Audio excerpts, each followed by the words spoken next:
Halo Tribuners, Anda sedang menyaksikan live update Tribun News edisi Rabu 15 September 2021 siang. Kami akan menyajikan informasi terkini dari berbagai daerah yang akan dilaporkan secara langsung oleh reporter kami di lapangan. Bersama saya Dea Mita, inilah live update selengkapnya. Seorang petani ditemukan meninggal dunia di Rangkas Bitung, Kabupaten Lebak, Banten. Petani itu diketahui bernama Asmawi, berusia 60 tahun, merupakan warga kampung Lembur Sawah, Kelurahan Cijoro Pasir. Korban ditemukan meninggal dunia di ladang persawahannya, di mana sebelumnya dilaporkan hilang terbawa luapan arus Sungai Cikambuy. Informasi lengkapnya akan disampaikan rekan jurnalis Tribun Banten, Martin Ronaldo, yang kini sudah tersambung bersama kami. Halo Martin. Halo Dea. Martin, bisa Anda informasikan secara lebih detailnya terkait bagaimana kronologi Asmawi ini hilang awalnya? Ya Dea dan para Tribuners yang ada di Indonesia, Asnawi umur 60 tahun, warga kampung Lembur Sawah, Kelurahan Cijoro Pasir, Kecamatan Rangkas Bitung, Kabupaten Lebak, Banten. Ini meninggal dunia ataupun terseret arus pada bencana banjir yang memang kemarin terjadi di Lebak, khususnya di daerah perkotaan Rangkas Bitung.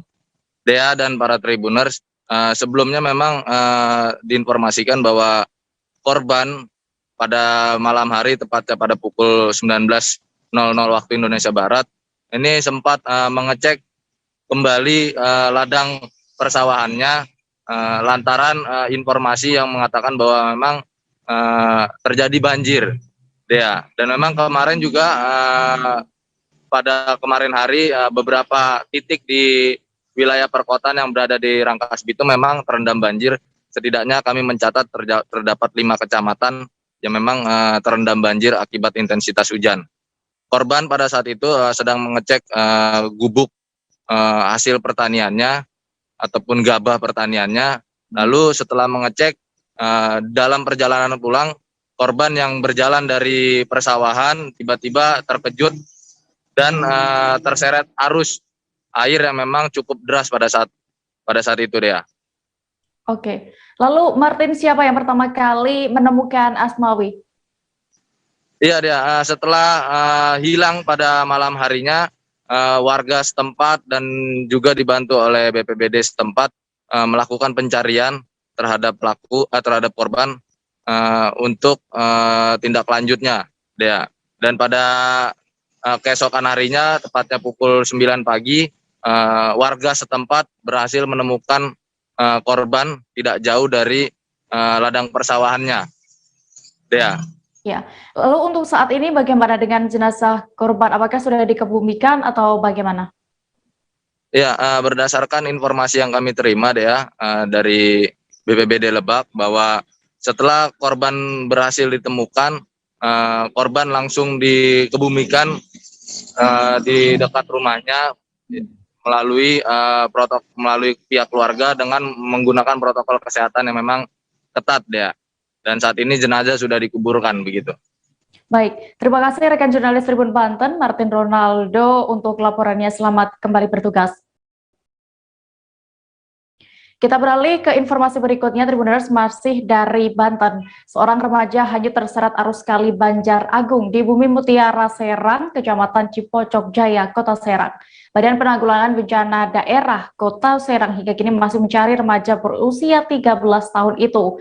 Kondisi kali yang deras dan kecil menjadi tantangan selama proses pencarian. Kabar selengkapnya akan disampaikan rekan wartawan dari Tribun Banten, Milda Niati, yang kini sudah terhubung bersama kami. Halo Milda. Ya, halo Dea dan Tribuner. Rekan Milda, bisa Anda ceritakan bagaimana kronologi awal kejadian hingga remaja ini terseret arus? Nah, awal mula kejadiannya itu terjadi pada hari Selasa, tanggal 14 September tahun 2021.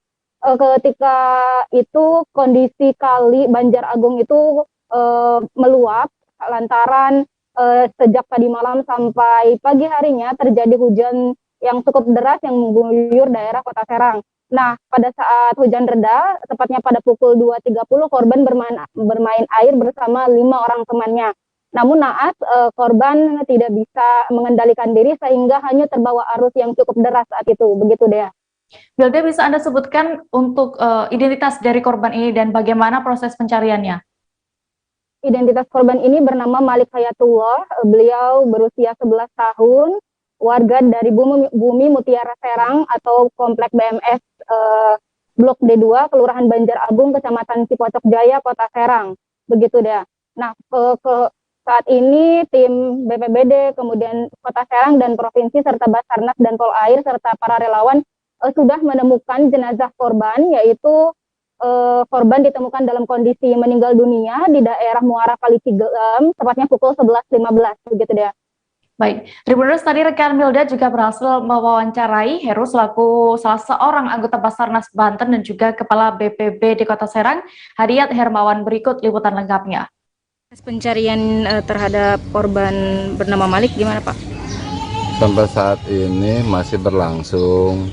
Kita ini alhamdulillah tim gabungan yang terlibat dari kita sendiri, BPBD Kota Serang, BPBD Provinsi, relawan, termasuk Basarnas. Nah, kita bagi 3 titik. Ini disebutnya titik tengah sama titik di hilir. Gitu. Mudah-mudahan dengan pembagian itu ini kali dapat tersisir dan korban ditemukan. Pas tadi malam sampai jam berapa, Pak? Kalau kita ada SOP ada SOP tentang pencarian. Jadi kemarin kan kejadiannya sore, jadi dihentikan pada menjelang malam. Gitu, karena kita juga kan harus memikirkan keselamatan kita sendiri ya. Sementara air kan deras. Kemarin banjir, di mana-mana banjir di Kota Serang ini, termasuk ya kali Cipager ini, gitu. Nah, nanti Pak kemungkinan bakal terus dilanjut sampai berapa hari, Pak? 7 hari. Sampai 7 hari. Kalau misalkan SOP-nya seperti itu. Kalau 7 hari itu gak ketemu? Kita lakukan biasanya karena ini kan leading sektor SAR itu Basarnas. Saya nyebut SAR itu karena memang kata umum ya, pencarian dan pertolongan. Kita sendiri terlibat. Nah, biasanya itu ada musyawarah dilanjut dengan keluarga dan lain-lain, dilanjut atau seperti apa, seperti itu nih. Beralih ke kabar berikutnya, sudah 2 pekan lebih banjir melanda Kabupaten Wajo, Sulawesi Selatan. Masih ada 6 kecamatan hingga kini yang terdampak banjir, salah satunya adalah Kecamatan Tempe. Tercatat masih ada ribuan warga yang mengungsi lantaran rumahnya terendam banjir. Detail informasinya akan disampaikan langsung oleh rekan wartawan Tribun Timur, Hardiansyah Abdi Gunawan, yang kini sudah bergabung bersama kami. Halo, Hardiansyah.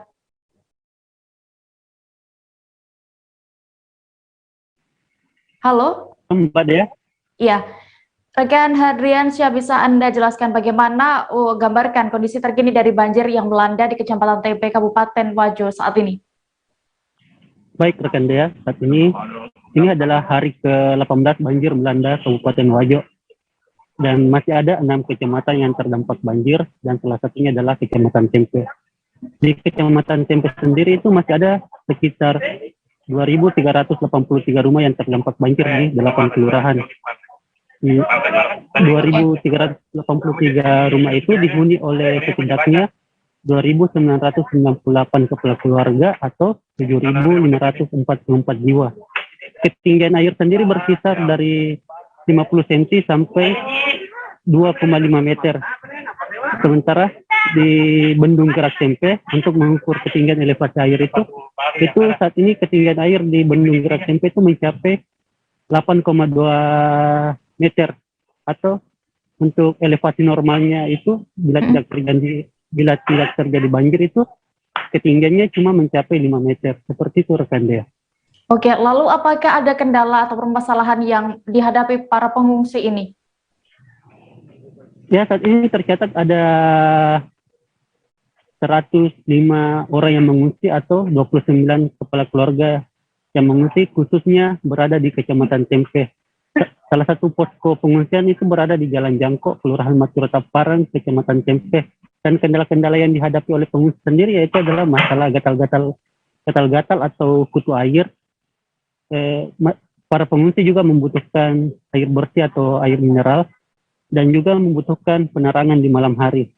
Sementara untuk korban banjir secara umum di Kecamatan Tempe itu membutuhkan bantuan berupa bambu untuk titian jalan dari rumah ke rumah ke akses jalan umum. Seperti itu rekan Dea. Rekan Ardiansyah, lalu bagaimana upaya pemerintah saat ini untuk menangani banjir ini dan juga membantu para pengungsi? Sampai hari ini, pemerintah Kabupaten Wajo masih memberlakukan status tanggap darurat bencana. Dan salah satu upayanya adalah mendirikan posko posko pengungsian, dan salah satunya yaitu mendirikan juga dapur umum untuk korban dan para relawan banjir yang ada di Kabupaten Wajo.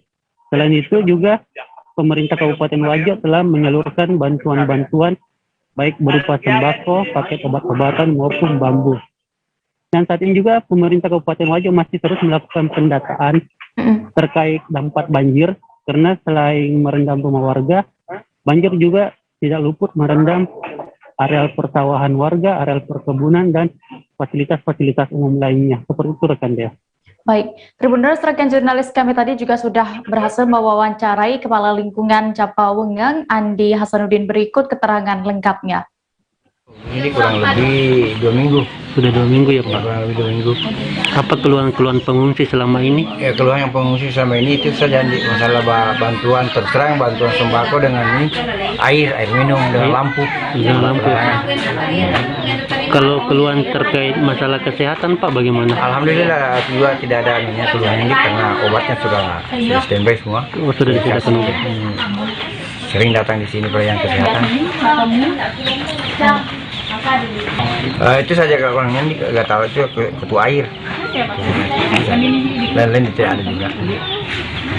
Untuk kondisi tenda pengungsian ketika turun hujan, Ini memang agak terganggu sedikit karena ada yang bocor. oh iya, jadi kadang masuk air. Ya, karena masuk air. Kita bertahan di rumah karena pertama-tama dia jaga masalah hartanya di jalan. Kemudian juga keluarga sering mengambil kesempatan untuk menjara. Kami selaku Kepala Lingkungan mengharapkan mungkin masih bisa ditambah lagi untuk bambu, pengadaan bambu agar bisa dimanfaatkan oleh masyarakat. Oh, jadi warga yang terdampak banjir butuh bambu ya Pak? Iya, butuh bambu. Yang paling dibutuhkan saat Ya, ini. paling dibutuhkan bambu. Karena kalau sembako sudah cukup, alhamdulillah sudah cukup. Bambu dan air bersih ya Pak? Iya, iya. Tabung gas meledak di sebuah rumah toko kawasan Jalan Yosudarso, Kelurahan Binanga, Kecamatan Mamuju, Sulawesi Barat. 2 ruko di kawasan itu pun nyaris ludes dilalap api dari ledakan tabung gas itu. Tim pemadam kebakaran pun langsung turun ke lokasi kejadian setelah menerima laporan. Kabar selengkapnya akan disampaikan rekan wartawan dari Tribun. Halo, Fahrun.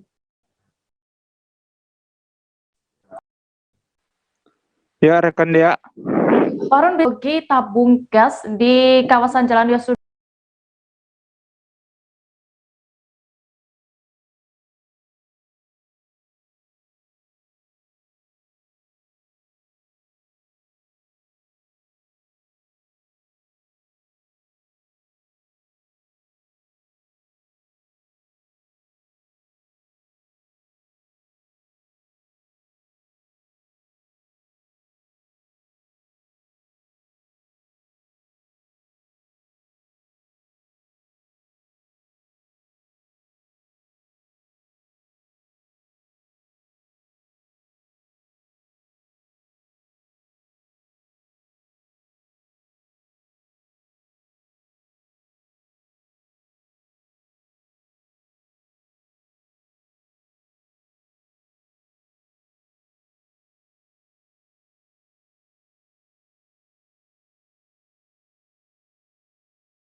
kompetensi seleksi pegawai pemerintah dengan perjanjian kerja atau PPPK dalam keadaan hamil tua pada Senin 13 September kemarin. Tepat sebelum menjalani tes, ia memeriksakan kandungannya dan ternyata setelah diperiksa, ia sudah bukaan 1. Selengkapnya akan disampaikan rekan jurnalis Tribun Solo, Erlangga Bima Sakti yang kini sudah terhubung bersama kami. Halo Bima.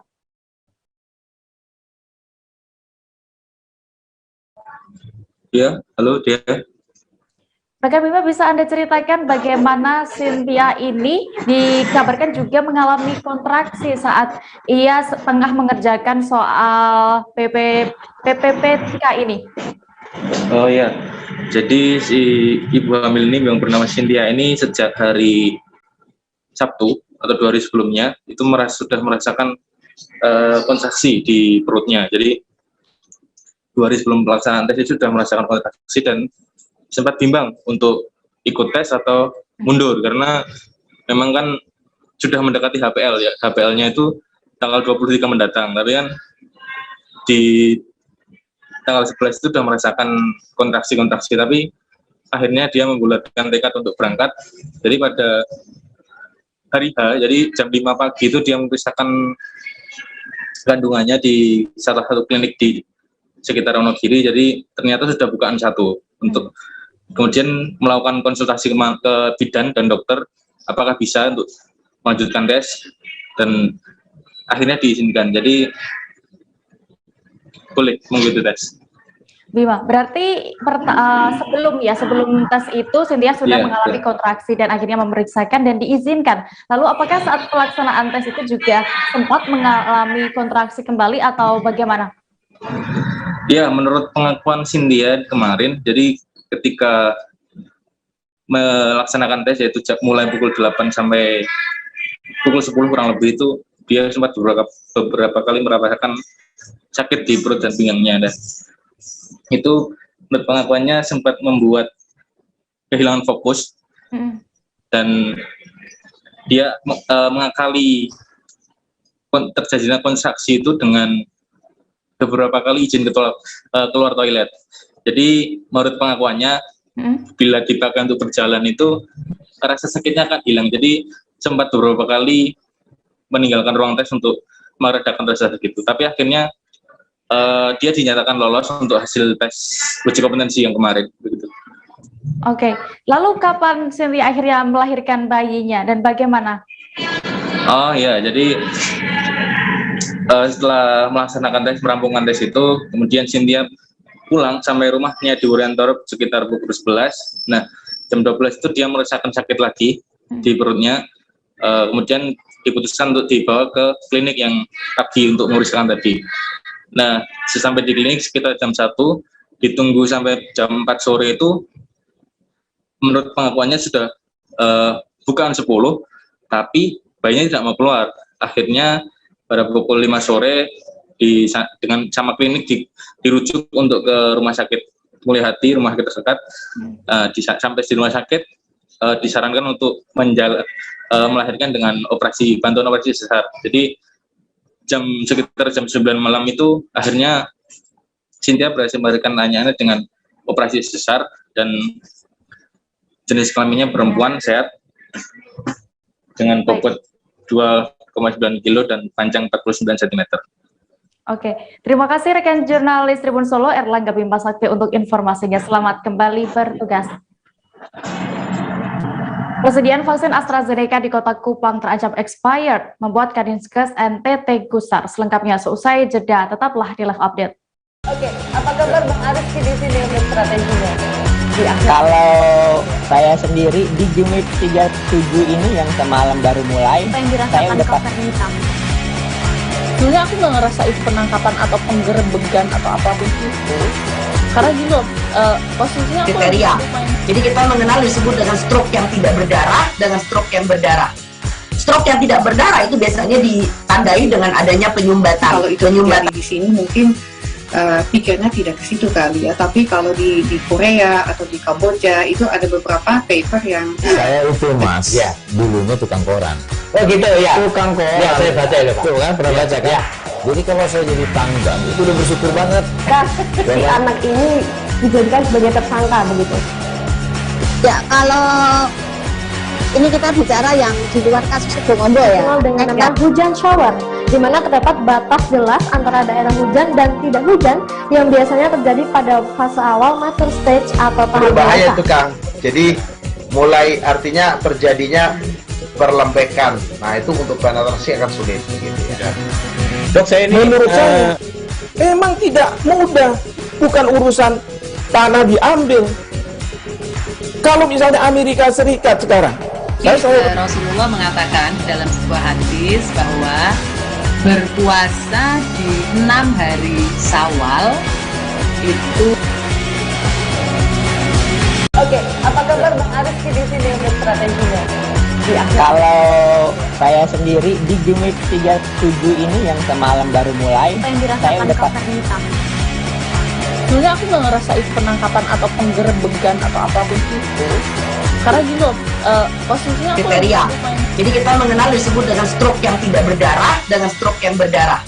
Stroke yang tidak berdarah itu biasanya ditandai dengan adanya penyumbatan. Kalau itu terjadi di sini mungkin pikirnya tidak ke situ kali ya, tapi kalau di Korea atau di Kamboja itu ada beberapa paper yang saya itu mas, dulunya tukang koran. Oh gitu ya, Tukang koran. Ya, saya baca itu Pak. Tuh kan, pernah baca kan? Ya. Jadi kalau saya jadi tanggal, itu udah bersyukur banget. Si anak ini dijadikan sebagai tersangka begitu. Ya, kalau ini kita bicara yang di luar kasus Subombo ya. Dikenal dengan nama hujan shower, di mana terdapat batas jelas antara daerah hujan dan tidak hujan yang biasanya terjadi pada fase awal mature stage atau tahap berbahaya dewasa. itu Kang. Jadi mulai artinya terjadinya perlembekan. Nah itu untuk penetrasi akan sulit gitu ya. Dok, saya ini menurut saya memang tidak mudah, bukan urusan tanah diambil. Kalau misalnya Amerika Serikat sekarang, Rasulullah mengatakan dalam sebuah hadis bahwa berpuasa di 6 hari Syawal itu. Oke, apa kabar Bang Arif di sini untuk strateginya? Kalau saya sendiri di Jumit 37 ini yang semalam baru mulai, saya udah sebenarnya aku nggak ngerasain penangkapan atau penggerebegan atau apapun itu, karena gini loh, posisinya aku kriteria. Jadi kita mengenal disebut dengan stroke yang tidak berdarah dengan stroke yang berdarah. Stroke yang tidak berdarah itu biasanya ditandai dengan adanya penyumbatan. Kalau itu terjadi di sini mungkin pikirnya tidak ke situ kali ya, tapi kalau di Korea atau di Kamboja itu ada beberapa paper yang saya itu mas, dulunya tukang koran. Oh gitu ya, Tukang koran. Ya, saya baca itu Pak. Tuh kan, pernah baca kan? Jadi kalau saya jadi tanggal, itu udah bersyukur banget. Si anak ini dijadikan sebagai tersangka begitu. Ya, kalau ini kita bicara yang di luar kasus Subombo ya. Dikenal dengan nama hujan shower, di mana terdapat batas jelas antara daerah hujan dan tidak hujan yang biasanya terjadi pada fase awal mature stage atau tahap berbahaya dewasa. itu Kang. Jadi mulai artinya terjadinya perlembekan. Nah itu untuk penetrasi akan sulit gitu ya. Dok, saya ini menurut saya memang tidak mudah, bukan urusan tanah diambil. Kalau misalnya Amerika Serikat sekarang, Rasulullah mengatakan dalam sebuah hadis bahwa berpuasa di 6 hari Syawal itu. Oke, apa kabar Bang Arif di sini untuk strateginya?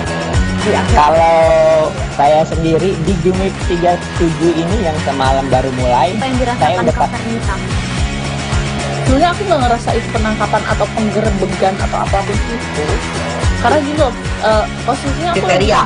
Jadi kita mengenal disebut dengan stroke yang tidak berdarah dengan stroke yang berdarah.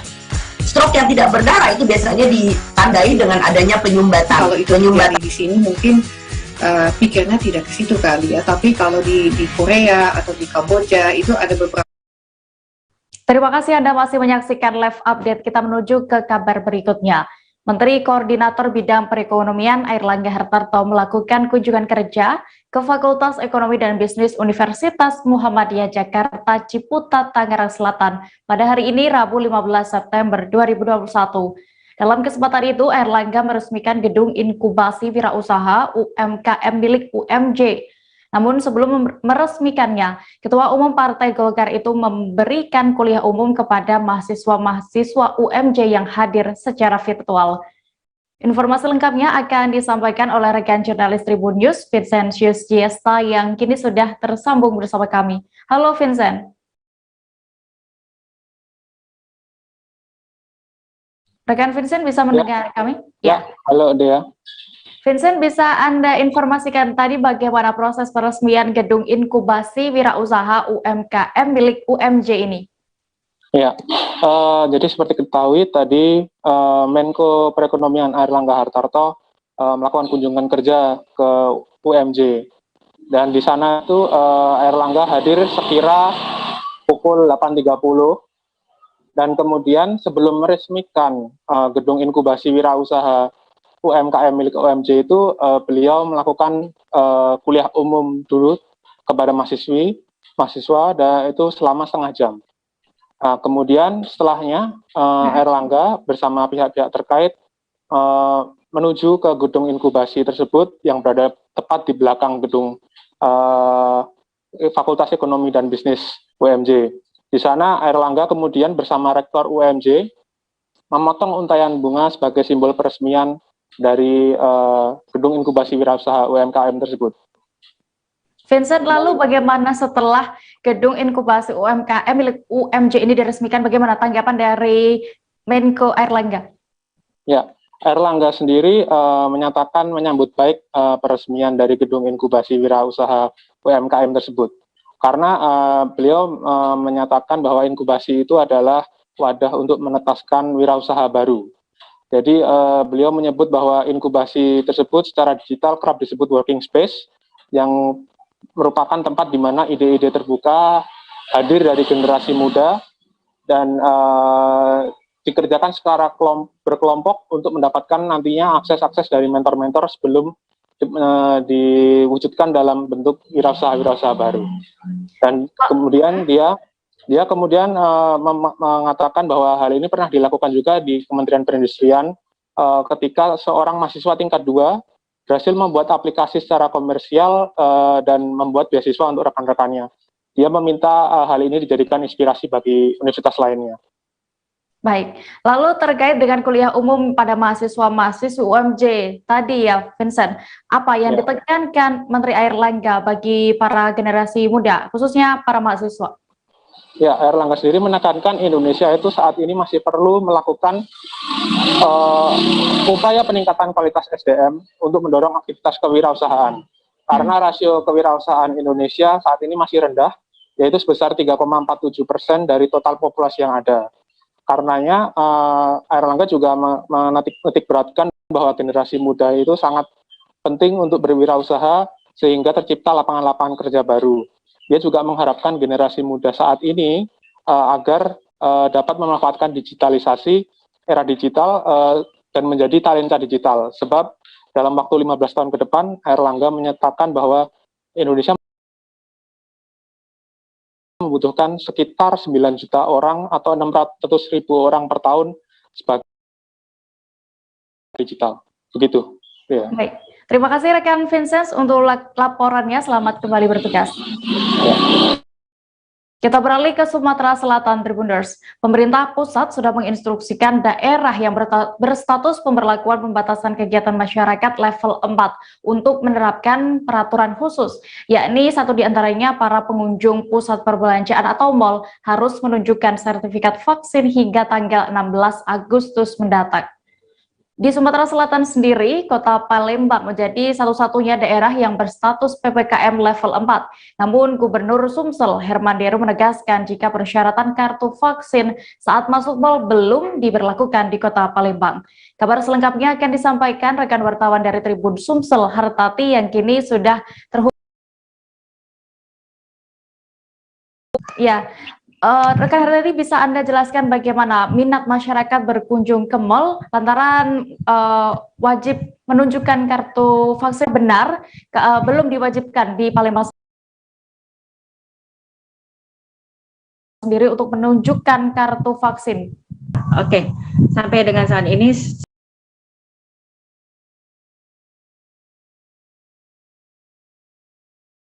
lalu sempat seluruh mal di Palembang sudah kembali buka dan minat masyarakat cukup bagus, namun tidak sebagus dalam kondisi normal tahun ini. Asosiasi Pusat Pengusaha Belanja Indonesia menetapkan kebijakan mereka lebih memilih menerapkan protokol kesehatan yang ketat karena hingga saat ini jumlah penerima vaksin di Sumatera Selatan belum herd immunity, sehingga jika kebijakan untuk wajib menunjukkan kartu vaksin masuk mal akan membuat mal sepi pengunjung dan berdampak pada sepinya omset pedagang.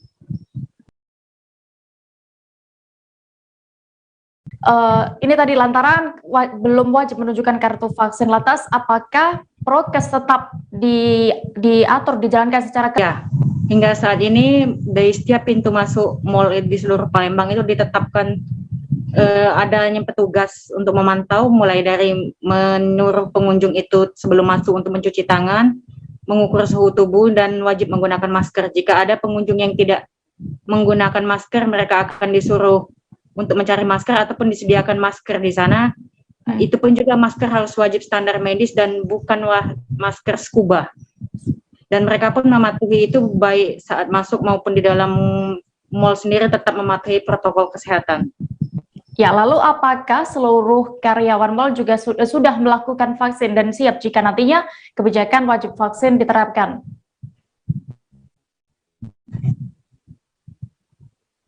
Iya.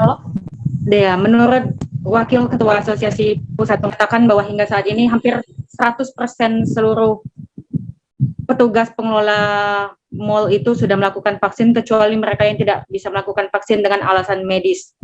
Sehingga mereka saat ini dan beberapa mal juga sudah mewajibkan untuk menerapkan aplikasi Peduli Lindungi khusus untuk karyawan mal.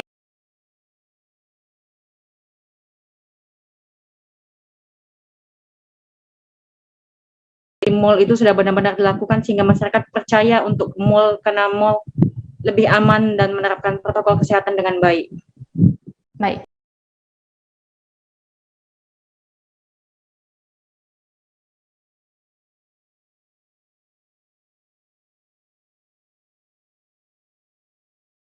Bahwa ada dua opsi, menggunakan Peduli Lindungi dan atau menggunakan prokes ketat, sehingga untuk masuk ke mal saat ini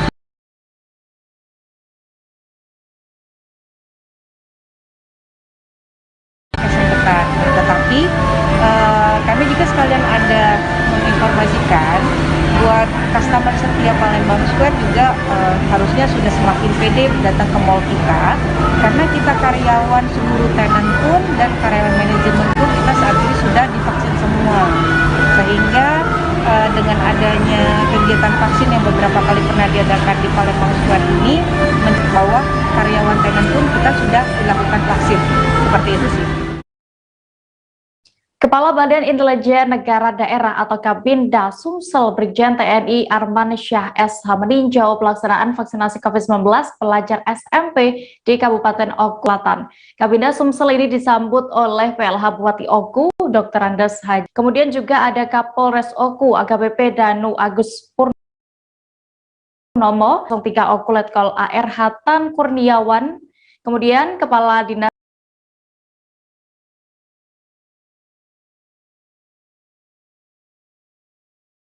SKM MKes dan juga sejumlah pejabat lain. Kabar selengkapnya akan disampaikan rekan wartawan dari Sriwijaya Pos, Leni Juwita, yang kini sudah terhubung bersama kami. Halo rekan Leni.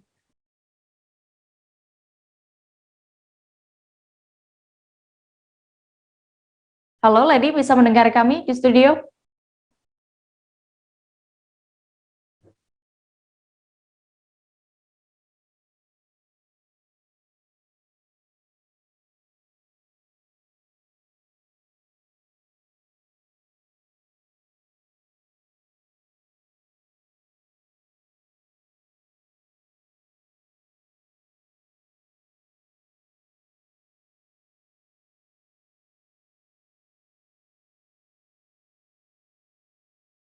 Leni, bisa Anda informasikan di mana saja tadi sekolah yang ditinjau oleh Kabinda Sumsel dan tahap awal ini berapa yang sudah divaksin di sana? Baik rekan Dea, pada tahap awal ini Brigjen Arman Syah SH melakukan peninjauan langsung ke 5 SMP di Kabupaten Ogan Komering Ulu, Sumatera Selatan, yakni di SMP Negeri 1, SMP Negeri 2, SMP 13, SMP Islam Terpadu Tunas Cendekia, dan SMP Sapirius Batu Raja. Pada tahap awal ini, Din Sumatera Selatan mengalokasikan untuk 1.800 siswa yang sudah divaksin. Jumlah ini masih perlu ditingkatkan lagi karena jumlah siswa di SMP di Kabupaten Oku sebanyak 15.792. Begitu rekan Dea. Oke, di samping itu bisa ada informasikan sampai saat ini sudah berapa persen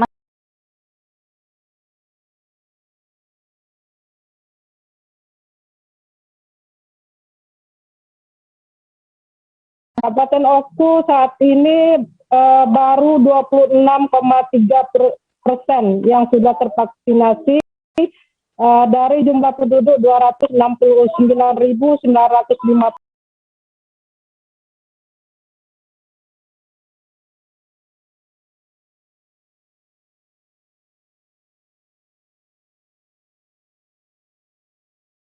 Vaksinasi di 17 kabupaten.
Hari ini vaksinasi massal untuk pelajar di Kabupaten Oku ada berapa target? Jadi alhamdulillah hari ini kami atas inisiasi dari BIN Provinsi Sumatera Selatan dan bekerja sama dengan Dinas Pendidikan Kabupaten Ogan Komering Ulu melakukan kegiatan vaksinasi massal untuk pelajar tingkat pertama, sekolah menengah tingkat pertama di Kabupaten Ogan Komering Ulu. Hari ini kita tahap awal kita akan melakukan vaksinasi sejumlah 1.800 pelajar dipusatkan di Kecamatan Timur dan Barat. Kenapa di Timur dan Barat? Karena Kecamatan Batu Raja dan Timur dan Barat ini seperti yang sama-sama kita ketahui tingkat penyebaran virus corona lumayan tinggi dibandingkan dengan kecamatan-kecamatan lain. Dan kedua, memang sekolah paling banyak di Kecamatan Batu Raja Timur dan Barat. Jadi untuk tahap awal ini kita melakukan vaksinasi di 5 titik. Titik pertama di SMP 1, titik kedua di SMP 2, titik ketiga di SMP 13, titik keempat di SMP Tunas Cendikia, dan titik kelima di SMP Saferius. Sebagaimana perintah Presiden, kami Badan Intelijen Negara dan ini Badan Intelijen Negara Provinsi Sumatera Selatan juga melaksanakan percepatan untuk penanganan COVID sehingga tercipta komunitas di kalangan masyarakat, terutama sasarannya adalah kalangan pelajar usia 12-17 tahun dan masyarakat yang tertinggal dengan pelaksanaan kegiatan door to door. Untuk Kabupaten Oku sementara karena alokasinya memang terbatas, kami alokasikan 2.200 hari ini. Terbagi 1.500 itu di 5 titik SMP, mulai SMP 1 sampai SMP yang berikutnya, kemudian yang 750 di nanti melaksanakan kegiatan door to door di target 269.955 ya untuk Oku, 72,5% dari jumlah penduduk Kabupaten Oku. Diharapkan dalam 1-2 bulan ke depan ini kita mengikuti sekali lagi alokasi vaksin, kita akan bisa capai. Mudah-mudahan paling lambat di dalam tahun 2021 ini akan tercapai target sebanyak 269.000 tadi. Artinya herd immunity-nya sudah tercapai, Pak ya? Mudah-mudahan, insya Allah. Kabar berikutnya datang dari Nusa Tenggara Timur. Vaksin jenis AstraZeneca di Kota Kupang terancam expire alias akan segera kadaluarsa. Kepala Dinas Kesehatan dan Catatan Sipil Provinsi NTT, Mese Atupah sempat gusar mendapatkan informasi ini. Namun selanjutnya Mese mengaku kondisi ini telah disiasati dan meminta Pemda lainnya untuk menggunakan vaksin tersebut. Detail informasinya akan disampaikan langsung oleh rekan wartawan Pos Kupang, Irfan Hoi, yang kini sudah bergabung bersama kami. Halo Irfan. Halo Dia, selamat siang. Irfan, berdasarkan informasi yang Anda himpun, apa sebenarnya yang menyebabkan vaksin AstraZeneca ini terancam kadaluarsa sebelum digunakan di sana? Baik ya, untuk informasi ini terancamnya masa kadaluarsa dari vaksin AstraZeneca di Kota Kupang ini, informasi ini disampaikan oleh Kepala Dinas Kesehatan Provinsi Dr. Mese Atupah yang menyampaikan bahwa ada beberapa penyebab karena di Kota Kupang sendiri vaksin menurut Mese Atupah vaksin ini sudah di-drop ke Dinas Kesehatan Kota Kupang, tetapi dalam penyerapan penggunaan vaksinasi masih sangat rendah karena selama ini dari Dinas Kesehatan Kota Kupang sendiri memanfaatkan bantuan dari pihak ketiga untuk mempercepat proses vaksinasi sehingga terjadinya penumpukan dan tidak ada penyerapan penggunaan dari vaksinasi jenis AstraZeneca ini. Demikian ya. Iya, lalu ada berapa dosis vaksin AstraZeneca di sana yang terancam kadaluarsa? Lalu bagaimana dengan langkah yang dilakukan Dinas Kesehatan Provinsi NTT itu? Baik ya. Untuk informasi berkaitan dengan jumlahnya, menurut informasi yang disampaikan dari Kepala Dinas Provinsi bahwa di Kota Kupang sendiri memiliki hampir 5.000-an dosis vaksin jenis AstraZeneca yang sampai dengan saat ini belum digunakan jelang masa kadaluarsa ini, sehingga dia sudah meminta untuk proses percepatan vaksinasi di Kota Kupang sendiri, kemudian vaksin ini juga di-drop ke beberapa daerah yang ada di sekitar wilayah Kota Kupang sendiri. Demikian ya. Baik, Tribuners, tadi rekan Irfan juga sudah berhasil mewawancarai Kadinkes Provinsi NTT, Mese Atupah, berikut keterangan lengkapnya. Tuhan masyarakat, karena sekarang masuk mall, masuk segala macam, naik pesawat harus ada kartu sertifikat ini atau kartu vaksinasi ini kan ini kebutuhan sudah nih. Jadi sekali lagi saya minta dengan tegas untuk teman-teman jangan terlalu berharap kepada bantuan dari luar lah. Kita punya vaskes, kita punya tenaga kesehatan yang dapat dilatih lagi kalau masih kurang tenaga untuk vaksin, atau namanya vaksinator atau teman-teman administrasi. Ya, karena itu tadi saya udah minta untuk segera distribusi ke tempat lain. Kabupaten Kupang udah siap, Kabupaten TTU udah siap untuk menampungnya. Jadi kita belum lihat realisasinya. Itu kurang lebih 4.000 sampai 6.000. Jadi saya sangat terganggu sekali. Betul. Jadi kami segera untuk redistribusi. Sekali lagi ini vaksin sangat dibutuhkan. Betul. Jangan pilih-pilih, hanya fokus ke satu hal saja atau seolah-olah masyarakat hanya minta satu jenis vaksin saja. Saya pikir tidak ada di sini yang pilih-pilih vaksin. Di vaksin mana semua terima, yang penting betul. Divaksin. Yang penting vaksin, betul. Ya. Ini yang saya minta. Begitu juga di tempat lain, kalau bisa tidak boleh ada expired untuk AstraZeneca bulan ini. Karena akhir bulan ini AstraZeneca sudah expired. Lagian di lapangan ini hanya sisa berapa puluh ribu. Itu satu kali kerja satu hari cukup itu sebenarnya. Betul. Beralih ke Papua, Bupati Maibrat Bernard Sagrim memberikan sejumlah bantuan peralatan sekolah kepada anak-anak pengungsi di sejumlah distrik di daerah tersebut. Langkah ini dilakukan sesuai dengan janjinya kepada masyarakat saat mengunjungi aula distrik Aitinggo beberapa waktu lalu. Menurut Bernard, sebagai pemerintah, pihaknya harus berjalan sesuai dengan amanah konstitusi Undang-Undang Dasar 1945. Selengkapnya akan disampaikan rekan jurnalis Tribun Papua, Safwan Asari Raharusun, yang kini sudah terhubung bersama kami. Halo Safwan. Halo Dea. Rekan Safwan, bisa Anda gambarkan bagaimana situasi saat penyerahan peralatan sekolah bagi anak-anak pengungsi di Maibrat, bantuan dari Bupati?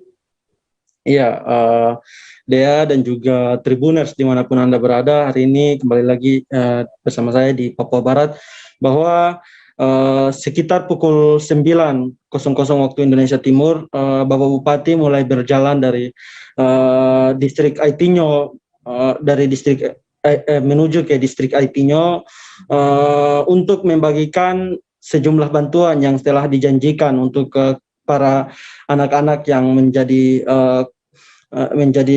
korban dari penyerangan beberapa waktu yang lalu. Mereka ini sebelumnya dijanjikan untuk mendapat bantuan berupa pakaian seragam dan juga peralatan sekolah untuk bersekolah sementara di tempat pengungsian yang ada di kerabat-kerabat mereka di distrik seperti halnya di distrik Aitinyo dan juga distrik Aiwasi. Sekitar pukul 12 juga Bapak Bupati tiba di distrik Aiwasi untuk membagikan bantuan kepada anak-anak di distrik tersebut, dan juga bantuan itu sama seperti distrik Aitinyo, berupa pakaian seragam dan juga alat untuk sekolah sementara di tempat pengungsian sementara di kerabat mereka di kedua distrik tersebut. Dea. Berapa jumlah jumlah anak yang menjadi target pada penyerahan bantuan tersebut, Sawan? Lalu juga bagaimana respons anak-anak tersebut saat menerima bantuan peralatan sekolah itu? Ya, Dea, berdasarkan hasil wawancara kami dengan Bapak Bupati, beliau menyebutkan bahwa anak-anak yang terdata sekitar ratusan anak itu tetap mendapatkan bantuan dari beliau. Tidak hanya di kedua distrik tadi, tapi ada beberapa anak yang mengungsi di kampung-kampung sekitar yang tidak masuk di kedua distrik itu pun akan diberikan bantuan untuk bersekolah sementara, karena untuk sementara ini memang jumlah pastinya dihitung per kakak itu sekitar 1.000 lebih jiwa yang telah mengungsi termasuk anak-anak, sehingga untuk perhatian fokus awalnya itu adalah untuk anak-anak untuk bersekolah lebih lanjut begitu dia. Baik, Tribuners, tadi rekan kami juga sudah melakukan wawancara bersama Bupati Maibrat, Bernard Sagrim. Berikut keterangan lengkapnya. Ya, sesuai dengan janji saya kemarin beberapa hari lalu waktu pengobatan massal di Aitinyo, saya sampaikan bahwa hak-hak warga negara ini kan perlu diberikan jaminan perlindungan oleh negara melalui pemerintah daerah yang ada. Intinya itu kita laksanakan amanat konstitusi, amanat Undang-Undang Dasar 45 bahwa negara melindungi segenap bangsa dan seluruh tumpah darah Indonesia. Itu artinya kan orang yang berdampak apa saja itu negara harus hadir, pemerintah hadir untuk memastikan apa itu kehidupan warganya yang ada, yang ditimpa musibah, yang ditimpa masalah, yang ditimpa konflik, yang ditimpa bencana, peperangan. Nah itu, intinya itu. Kita pastikan berapa jumlahnya, jenis kelaminnya apa, berasal dari kampung mana, masalah yang dihadapi apa. Nah dari situ baru kita petakan solusinya apa. Contoh seperti yang terjadi di Maibrat sekarang. Kan kita ada masalah tragedi yang terjadi, yang berdampak kepada ketakutan warga masyarakat. Disitulah pemerintah hadir. Di dalam pemerintah ini kan ada tentara, ada pejabat sipil, ada kepolisian, ada brimob, ada semua kolaborasi, ada wartawan, ada semua kita kolaborasi untuk bagaimana menangani. Ya, dan dipimpin langsung oleh Bupati sebagai penanggung jawab wilayah pemerintahan yang ada, dalam hal ini Kabupaten Maibrat, untuk bagaimana melindungi, memastikan hak-hak dasar dari warga negara ini. Kita memberikan jaminan dari apa yang bisa kita berikan. Contoh mereka lapar, ya kita pastikan mereka harus mendapat makan yang cukup. Mereka kekurangan pakaian, ya sudah kita pastikan apa yang bisa kita pastikan untuk mereka pakai. Nah, sampai kepada anak-anak sekolah. Anak-anak sekolah yang mungkin karena lari seragamnya tidak ada, sepatunya tidak ada, bukunya tertinggal, pensilnya jatuh. Semua ini kan harus kita pastikan dan sudah kita lakukan mulai hari ini. Hari ini kita mulai bagi anak-anak sekolah tas ransel itu, kemudian apa tuh di dalam ransel itu ada seragam, ada sepatu, ada buku, ada pensil, ada stip, ada semua itu. Kita masukkan dalam ransel itu, tadi Bapak serahkan itu di 2 titik. Titik yang pertama yang paling banyak adalah di IT-nya. Nah itu kita sudah serahkan tadi, kemudian titik kedua tadi di Ayawasi. Lalu nanti Kepala Dinas Pendidikan dengan stafnya akan membagi, terus memetakan dan bagi di Kumurkek. Terus beberapa lagi ada di Mapura Sugiam. Kami akan kembali dan menyajikan informasi menarik lainnya seusai jeda berikut. Tribuners, tetaplah di live update. Oke, apa kabar Bang Ariski di sini untuk strateginya? Kalau saya sendiri di Jumip 37 ini yang semalam baru mulai, saya udah Sebenarnya aku nggak ngerasa itu penangkapan atau penggerebegan atau apapun itu, karena gini loh, posisinya aku kriteria.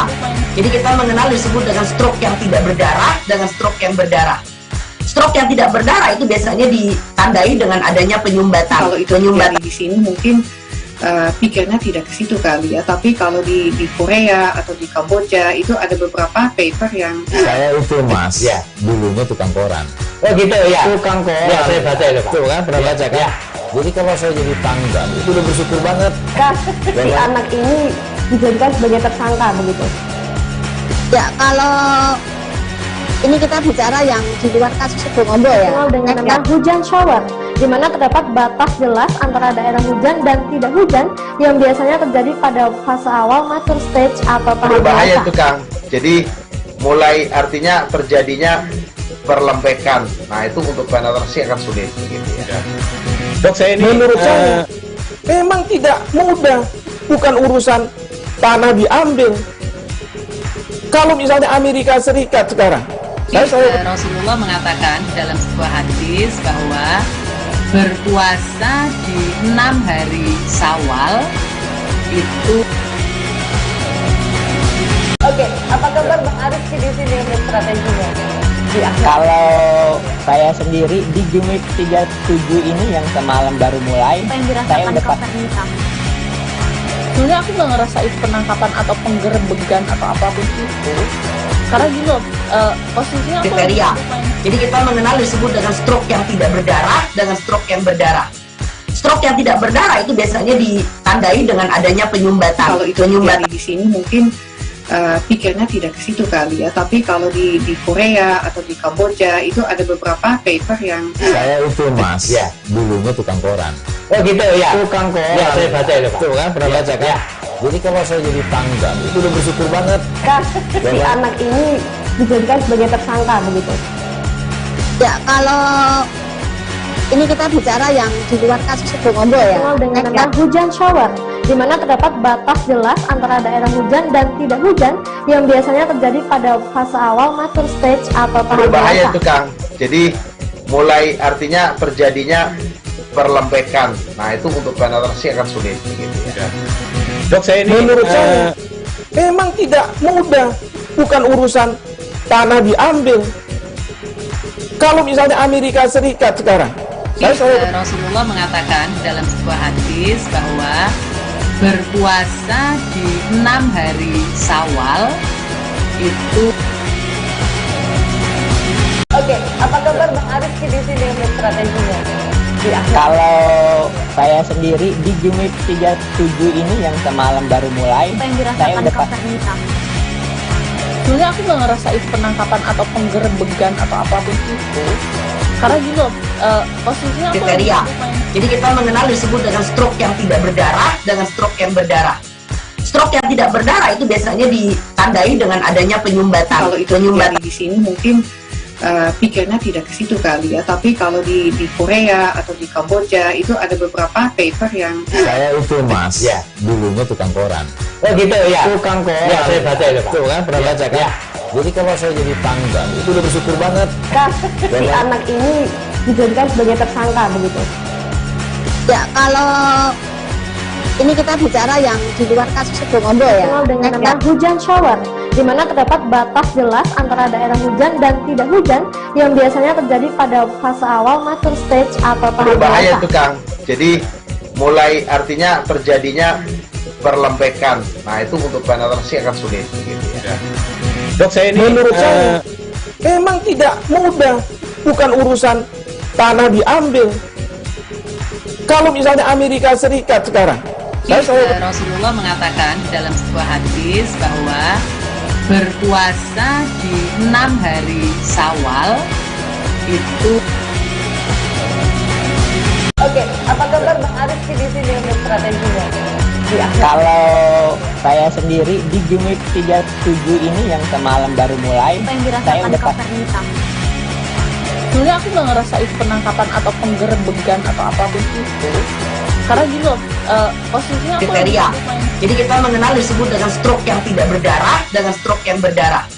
Stroke yang tidak berdarah itu biasanya ditandai dengan adanya penyumbatan. Kalau itu terjadi di sini mungkin pikirnya tidak ke situ kali ya, tapi kalau di Korea atau di Kamboja itu ada beberapa paper yang saya itu mas, ya dulunya tukang koran. Oh gitu ya, Tukang koran. Ya, saya baca itu, Pak. Tuh kan pernah baca kan? Ya. Jadi kalau saya jadi pangdam itu udah bersyukur banget. Si anak ini dijadikan sebagai tersangka begitu. Ya, kalau ini kita bicara yang di luar kasus Sebongombo ya. Dengan nama hujan shower, di mana terdapat batas jelas antara daerah hujan dan tidak hujan yang biasanya terjadi pada fase awal mature stage atau tahap berbahaya itu Kang. Jadi mulai artinya terjadinya perlembekan. Nah itu untuk penetrasi akan sulit. Gitu ya. Dok, saya ini menurut saya memang tidak mudah, bukan urusan tanah diambil. Kalau misalnya Amerika Serikat sekarang, Rasulullah mengatakan dalam sebuah hadis bahwa berpuasa di 6 hari Syawal itu. Oke, apa kabar Bang Arif di sini untuk strateginya? Kalau saya sendiri di Jumit 37 ini yang semalam baru mulai, saya udah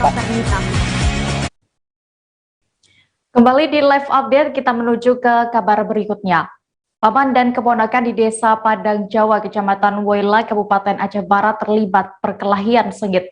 Dalam perkelahian itu, keduanya bahkan sama-sama menggunakan senjata tajam di tangan masing-masing. Penyebab keduanya terlibat perkelahian ini disinyalir masalah harta warisan. Informasi lengkapnya akan disampaikan oleh rekan jurnalis Serambi News, Sa'dul Bahri, yang kini sudah tersambung bersama kami. Halo rekan Sa'dul.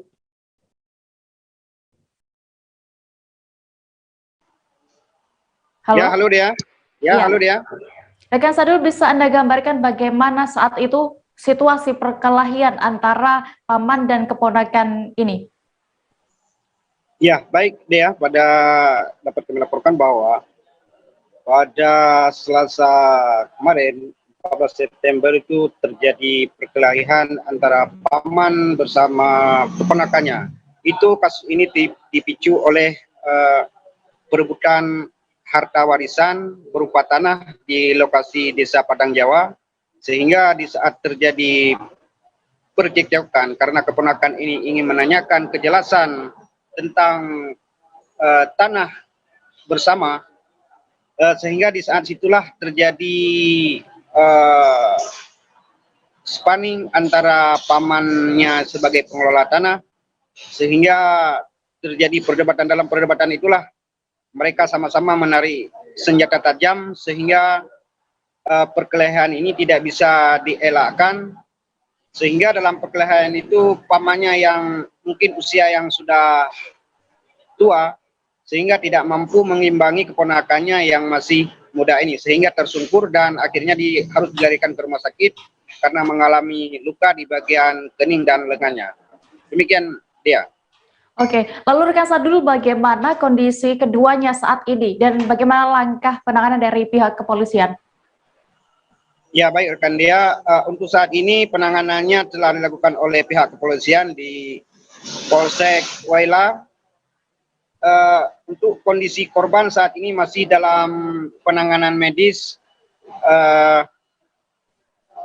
dan tinggal menunggu kesembuhannya. Sementara dari pihak pelaku sendiri saat ini masih di kantor Polsek Woila.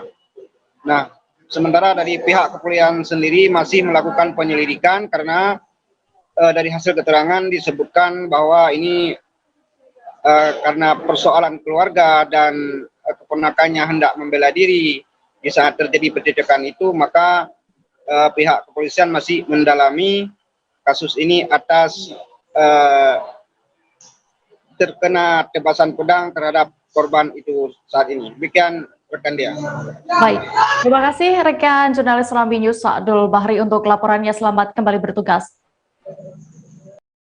Kita beralih ke informasi berikutnya. Seorang pria berinisial YK berusia 58 tahun di Kabupaten Ketapang, Kalimantan Barat tega menghabisi rekannya sendiri. Korban bernama Ferry Yanto, berusia 30 tahun, dianiaya pelaku di area perumahan Desa Banjarsari, Kecamatan Kendang Wangan. Menurut seorang saksi, keduanya sempat mengobrol, namun diduga dalam kondisi pengaruh minuman keras.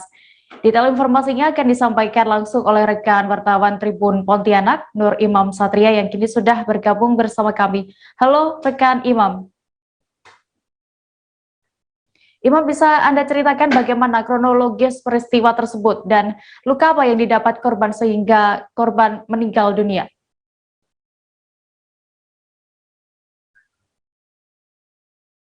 Halo, rekan Imam? Halo, Dea. Iya, rekan Imam, bisa Anda jelaskan bagaimana tadi? Ya, rekan Dea. Jadi menurut penuturan Kapolres Ketapang, AKBP Yani Permana, mengatakan kasus pembunuhan itu terjadi setelah adanya cekcok di antara tersangka dan korban. Dari menurut keterangan saksi yang merupakan istri korban,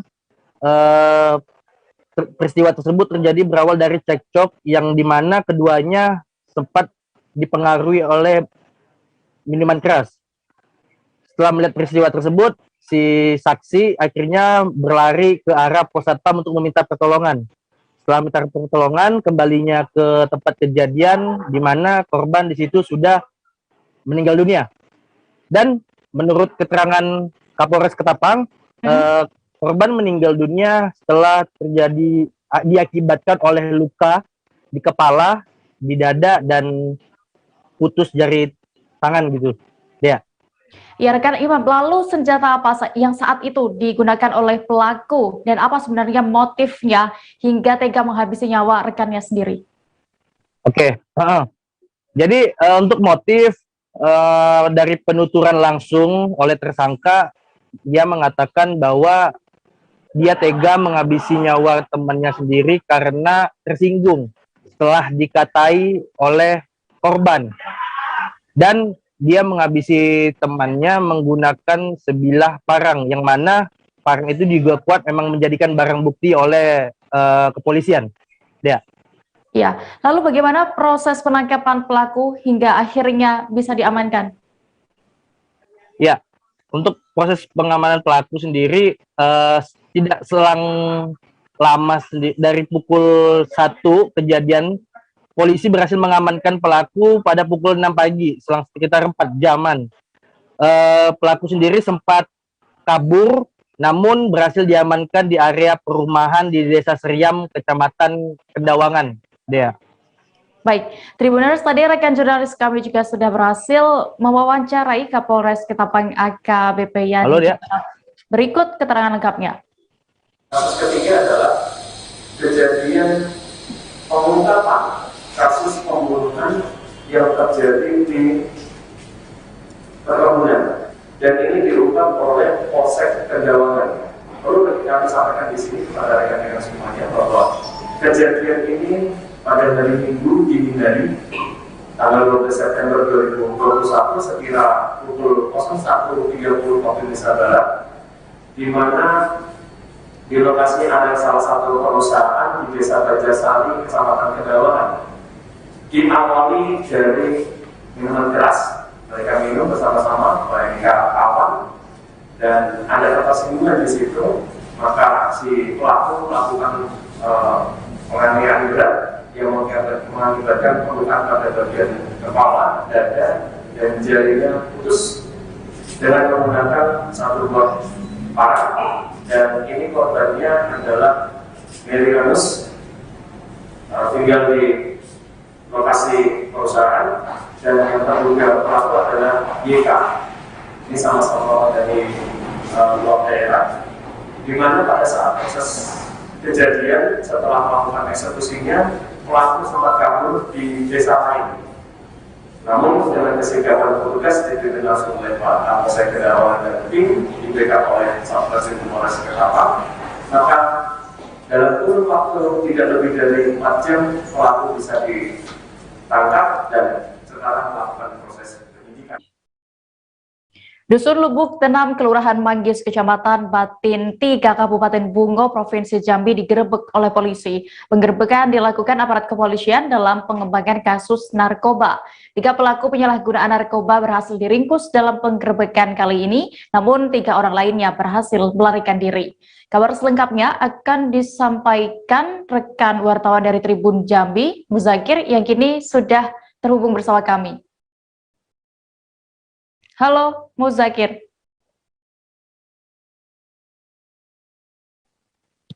Halo.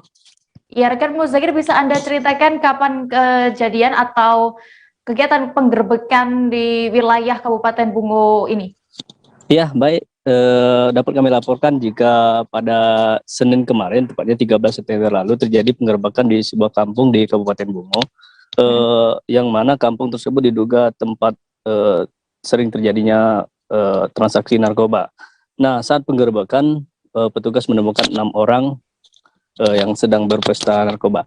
Dari 6 orang itu, 3 orang berhasil diamankan dan 3 orang berhasil melarikan diri, ya begitu. Nah, naasnya lagi dari 3 orang itu, 1 orang dikabarkan hanyut, ya, karena mereka berlari menyeberangi sungai. Ya begitu dia.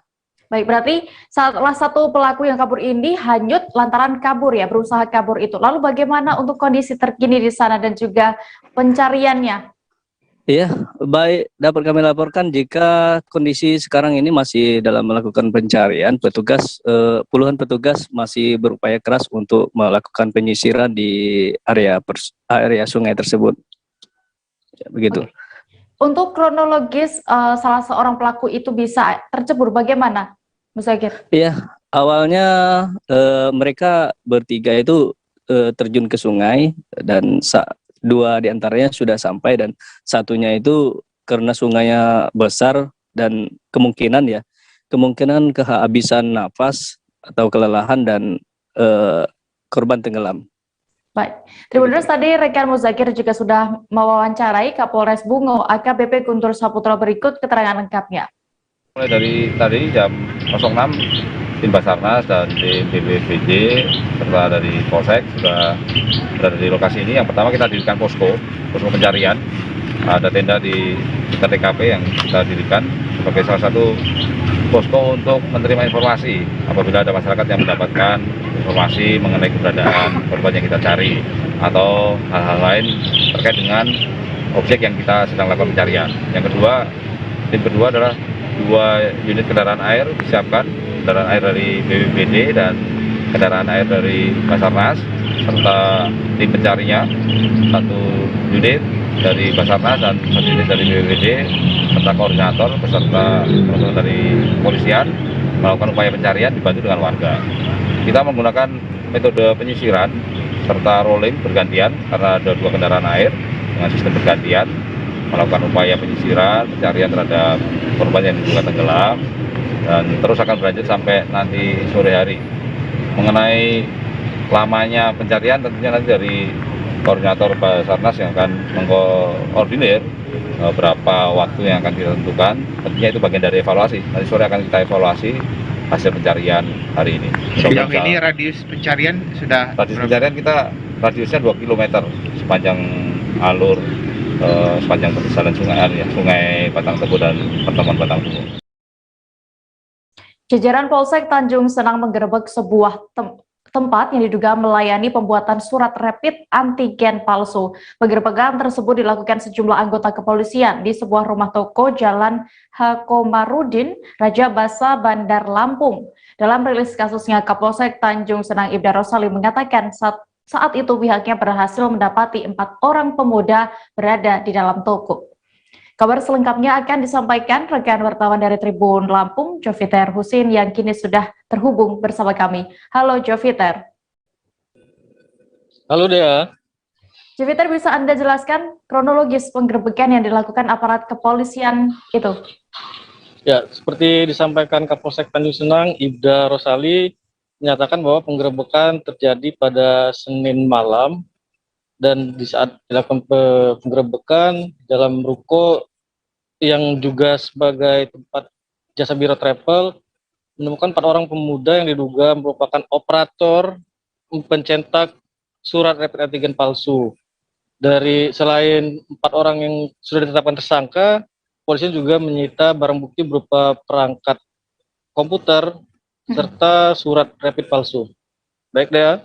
Bagaimana modus yang dilakukan para pelaku ini dalam pembuatan surat rapid test antigen palsu ini, Joviter? Ya, seperti yang disampaikan sebelumnya bahwa tempat pembuatan rapid ini merupakan biro jasa travel. Jadi mereka menawarkan kepada para pengguna jasa travel yang hendak menyeberang ke Pulau Jawa atau luar Provinsi Lampung. Karena seperti diketahui, surat rapid ini dibutuhkan untuk perjalanan darat. Baik, Dea.